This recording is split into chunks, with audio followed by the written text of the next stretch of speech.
This film is called Before You Know It. The filmmakers are Annie Bush and PJ Ravel.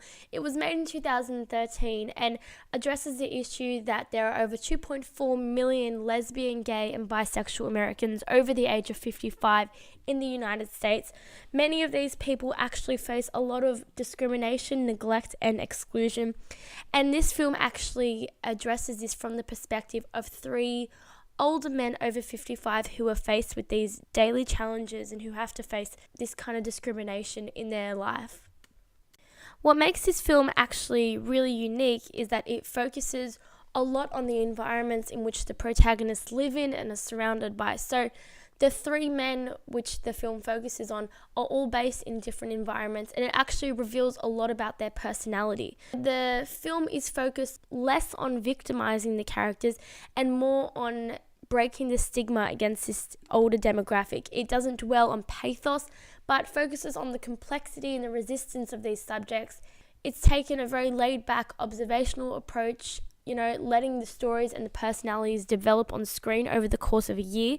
This 112-minute film provides sufficient contrast, surprises, epiphanies, and warm moments to engage the curious target audience.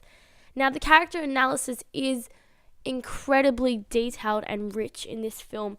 The first character that the film focuses on, his name is Dennis Creamer. He's a cross-dresser who remained tightly closeted until recently when his wife passed away.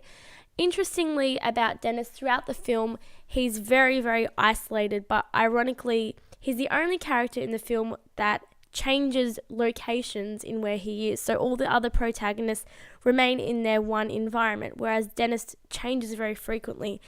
There's a lot of close-ups on him just to communicate. He's had a lot of tough experiences. He's been in the closet for quite a while, and he's also very isolated. So we can see this particularly in very crowded settings that the film manages to capture, especially nightclubs. He goes on a gay cruise, and it's juxtaposed where he's surrounded by this communal nature, but he feels a high level of solidarity. And as the audience, it's very clear to see this. And what's also really interesting is that it's mostly silent when Dennis is on screen, just to highlight the sheer isolation he's been facing, especially when he's in his small home in Florida.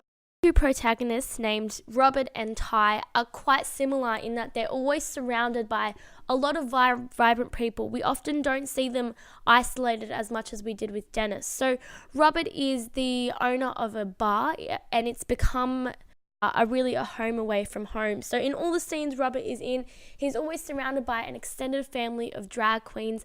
And we see this throughout the film as he's constantly set within the bar where there's a lot of colours, there's a lot of drag queens around, a lot of sequins and costumes.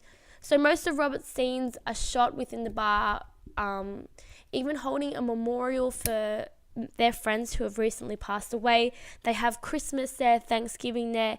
Even on his one-on-one interviews with the camera, he's constantly interrupted by people walking around in the background. Robert is really never alone, and it's a complete juxtaposition to what we saw with Dennis, where even though he is interacting with other people, and sometimes in these kinds of settings, the scene does always end with him alone. Even though these two men are in the similar demographic and going through the same kind of challenges, there is a very big difference in their own personality, but it's explicitly shown in the contrast of colours and shots within the scenes. And finally, we have Ty, who is very similar to Robert in a few ways, in that he's very passionate about what he does. It's very rare that Ty is left alone, even in his one-on-one close-up shots. He's constantly surrounded by other people. Even his partner, Biddle, is in one of the close-up shots, just to show that he is, he's not really alone. As the film continues, we get to know more and more about these incredible seniors who have undergone so many challenges, and it's really an affirmation of life and the resilience of humans that can be told with a refreshing perspective of humour, candour, and confirming that you are never too old to reshape society.